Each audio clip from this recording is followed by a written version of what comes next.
Hey guys, welcome back to the channel. Today in my hands is a little legend that I'm sure a lot of you have at least heard of and many of you probably lived with for quite a long time. The GTX 1050 Ti. It's 2025 already. New GPUs are everywhere, crazy powerful stuff, but I still decided to go out and pick up a used 1050 Ti for around $60. Not to build some best bang for buck rig, but mainly to revisit some memories and see what this little legend can still do today. The card I've got here is the 4GB Asus Expedition version. Physically, it still looks pretty good. Nothing is bent, no cracked corners, no rust on the bracket, stickers are still clean, just the usual dust that comes with age. The previous owner told me he already repasted it, which is always a bit sketchy because you never really know how careful they were. But hey, it's a used card. If you decide to play in this territory, you accept some gamble in exchange for that nostalgia factor. The funny thing is, holding it now, it actually feels smaller than I remember. Back in the day, the 1050 Ti felt big, not in size but in status, because for a lot of people it was the ticket into the world of 1080p PC gaming. Nowadays, after getting used to huge RTX bricks, you look at this thing and it feels like a small, gentle older brother. Not physically impressive, but once upon a time it really did dominate the budget segment. Let's rewind a bit to 2016, when Nvidia launched the Pascal line, the GTX 10 series. You guys probably remember that roster: 1050, 1500 Ti, 1060, 1070, 1080, all certified classics. Among them, the 1050 Ti was never the strongest, but it was absolutely the people's GPU. The one you saw in student builds, budget gaming rigs, and tons of mid-range internet cafes.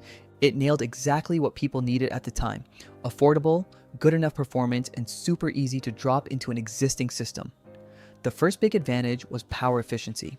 Its TDP was only around 70 to 75 watts, and a lot of models didn't even need a 6-pin power connector. You just plugged it into the PCIe slot and it worked.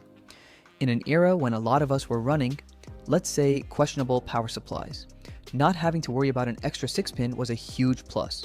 You could slap it into an old office PC or an OEM pre-built, and as long as the PSU wasn't absolute trash, it would run.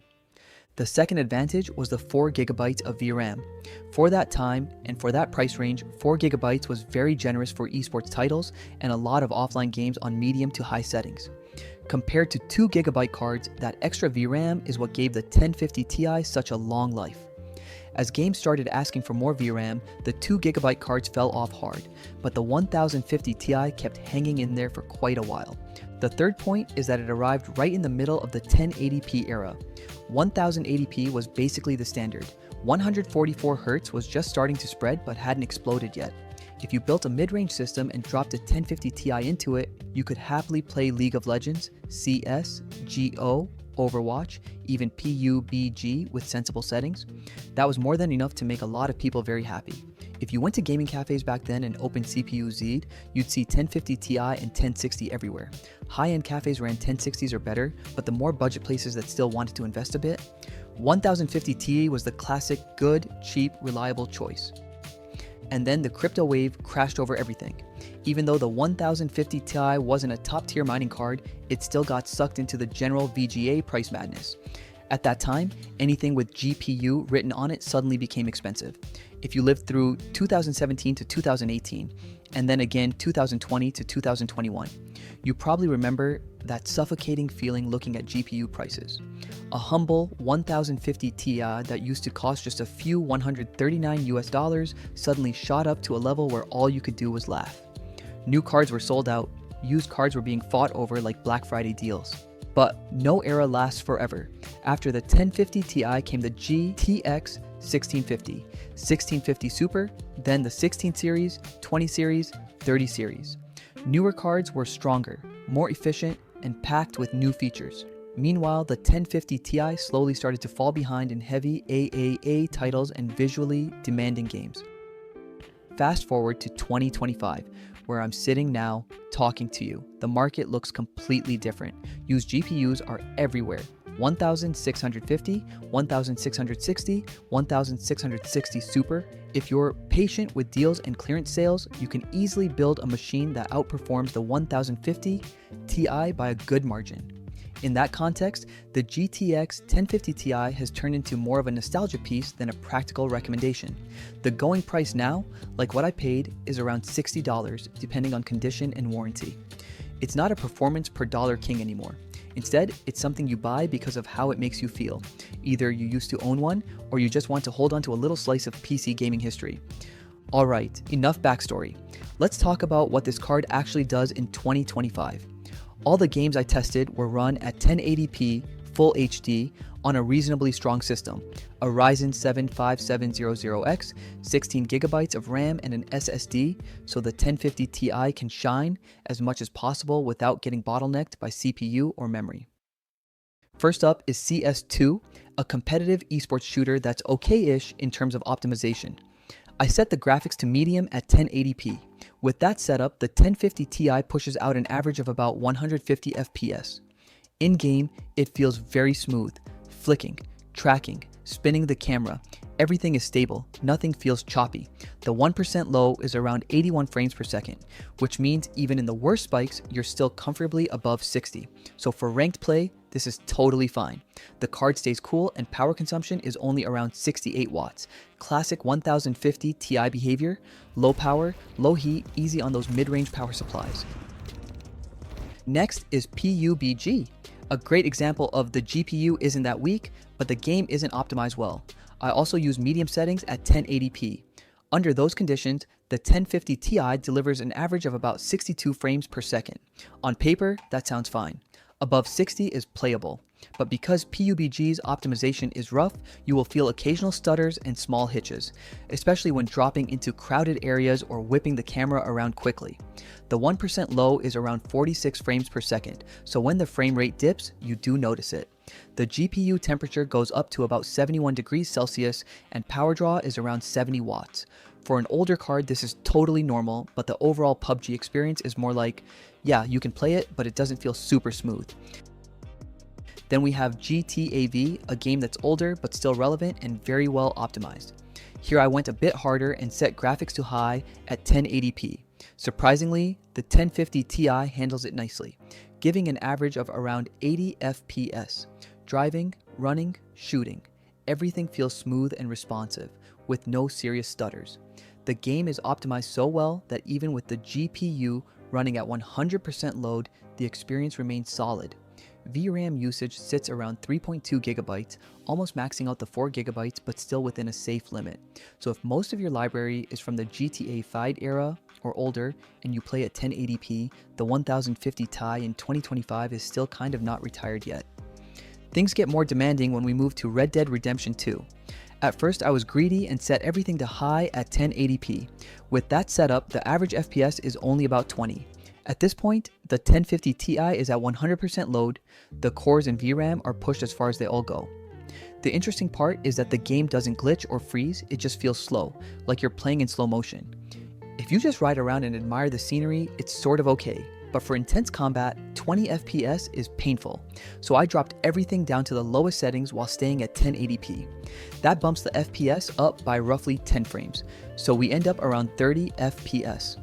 That's just enough to play through the story, ride your horse, do quests, have some fun, but visually, the game takes a big hit. It looks flat, lacks detail, and a lot of the magic that makes RDR2 beautiful is lost. On this card, RDR2 is only a good idea if you're willing to sacrifice most of the visuals to get barely acceptable frame rates. Next is Cyberpunk 2077, one of the heaviest titles out there. I started with low settings at 1080p and, importantly, no upscaling or frame boosting tech enabled, just pure raw performance from the 1050 Ti. With those settings, you're looking at about 27 frames per second. That feels laggy. Movement is heavy, gunfights in busy areas are uncomfortable, and driving through the city definitely shows the card's limits. At low, the game already looks rough. Lots of detail and effects are stripped away, lighting and shadows are simplified. The one good thing is that the game is stable. No crashes, just low FPS. After that, I turned on FSR to help boost performance. With FSR enabled, the FPS climbs to around 35. At 35 FPS, things become noticeably more playable. Walking around, doing quests, talking to NPCs is okay and combat is less painful. But even then, to play Cyberpunk on a 1050 Ti, you have to accept ugly visuals and a just okay frame rate. It's playable enough to experience the story, but nowhere near smooth and pretty. Next up is God of War on PC. Here I use medium settings at 1080p with FSR set to quality, which tries to keep image quality as high as possible while still helping performance. With that configuration, the game runs at around 50 frames per second. Gameplay feels smooth, dodging, blocking, camera movement, combos all good, with no severe input delay. Compared to Cyberpunk, God of War is much more forgiving on the 1050 Ti. With FSR and sensible settings, it strikes a decent balance between visuals and performance. This is a great example of a modern AAA title that the 1050 Ti can still handle, as long as you keep your expectations in check and don't chase max settings. Then we've got Forza Horizon 5, a beautiful open world racing game that's also fairly demanding. I set it to medium at 1080p. Under those settings, the 1050 Ti averages about 45 FPS, with 1% lows around 43. That tiny gap between average and 1% low means the frame rate is very stable, with very few deep drops. Driving feels smooth, turning, drifting, speeding through the map all feel good. The GPU is at 100% usage and pulling about 67 watts, so it's definitely working hard. But in return, Forza Horizon 5 is very playable on this card if you're okay with under 60 frames per second. For long sessions, I'd say it's absolutely fine. After that, we have Ghost of Tsushima on PC. This game leans heavily into visuals, beautiful landscapes, grass, particles, cinematic lighting, which makes it pretty demanding. On the 1050 Ti, I had to drop down to low at 1080p. At that level, the average FPS is around 45, and the 1% low is about 43. So in terms of smoothness, it's actually solid.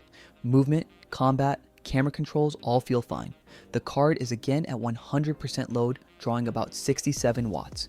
The trade-off is image quality. On low, Ghost of Tsushima loses a lot of its visual charm. The artistic, cinematic feel gets heavily watered down. If you come to this game mainly to soak in the scenery and vibe, the 1050 Ti won't give you the full experience. But if your goal is to play through the story and enjoy the combat, it's still acceptable.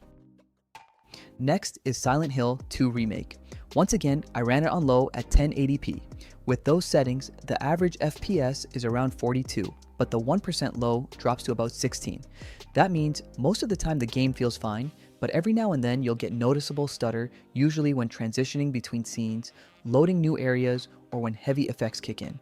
The GPU is at 100% usage, drawing roughly 67 watts, and at low settings the visuals are pretty stripped down. Fog, lighting, and textures are all simplified. That said, for a game like Silent Hill 2, many players are here for the story and psychological horror more than for graphics perfection. So if you're willing to forgive some stutter and weak visuals, it's still playable enough to experience the narrative. Finally, we get to STALKER. Tested at low settings, 1080p. The result is, honestly, kind of tragic. Around 8 frames per second. That's basically a slideshow. Even with settings pulled down, this title is simply too heavy for the 1050 Ti at 1080p. There's no tweaking your way around that. The card is just outclassed. So my honest advice, if you're on a 1050 Ti, don't torture yourself by trying to run these kinds of games at 1080p. It's not worth it. So let's wrap up the performance section.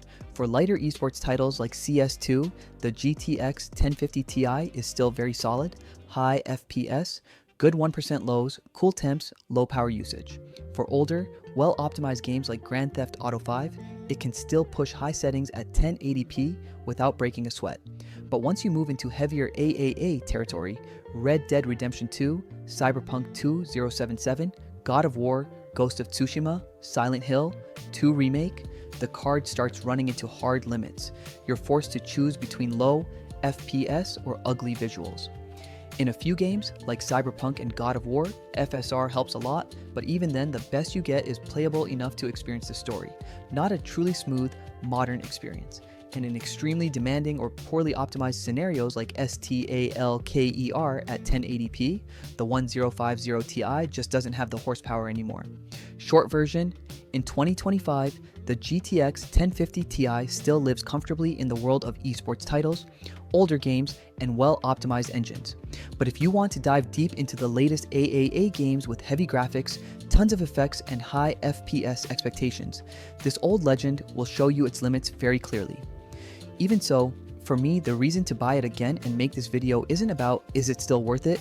It's about the stories and memories attached to it for an entire generation of PC gamers. If you've watched all the way to this point, thank you. If this video brought back some memories or helped you understand where the 1050 Ti stands in 2025, don't forget to drop a like, leave a comment, and hit subscribe if you haven't already.